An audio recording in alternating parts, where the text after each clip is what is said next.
Welcome back to our channel. This is Chakri the venture rider.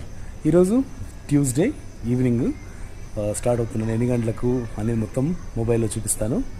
So ఇప్పుడు Ola, Uber, Rapido 3 apps ఉన్నాయి. 3 యాప్స్ని compare చేద్దాం. అంటే రోజుకు ఒక యాప్ చేస్తాను. ఈరోజు ఓలా చేస్తే రేపు ఊబర్, ఎల్లుండి ర్యాపిడో. ఈరోజు ఎన్ని గంటలు చేస్తాను, రేపు అన్ని గంటలే మిగతా యాప్స్ కూడా చేసి దాంట్లో అర్నింగ్స్ ఎంత వస్తుంది, ఎన్ని కిలోమీటర్స్ ట్రావెల్ చేశాము, అలాగే ఎలా అంటే ట్యాక్సీ అనేది చేయాలి, అంటే ఓలాలో బైక్ ట్యాక్సీ ఎలా చేయాలి, ఊబర్లో ఎలా చేయాలి, ర్యాపిడోలో ఎలా చేయాలి, రోజు అంటే ఒక్కొక్క రోజు ఒక్కొక్క యాప్ గురించి టోటల్గా ఇన్వెస్టిగేట్ చేద్దాం. అంటే ఒకరి దాంట్లో ఎలా వర్క్ అవుతుంది, ఓలాలో ఎలా వర్క్ అవుతుంది, ఊబర్లో ఎలా వర్క్ అవుతుంది, ర్యాపిడోలో ఎలా వర్క్ అవుతుందో మొత్తం 3 రోజులు చేసి తర్వాత 4వ రోజు కంపారిజన్. ఈ 3 యాప్స్లో ఏది బెస్ట్ అనేది కంపేర్ చేద్దాం. సో మిగతా విషయాలు బైక్ మీద మాట్లాడుకుందాం. వీడియోని పూర్తి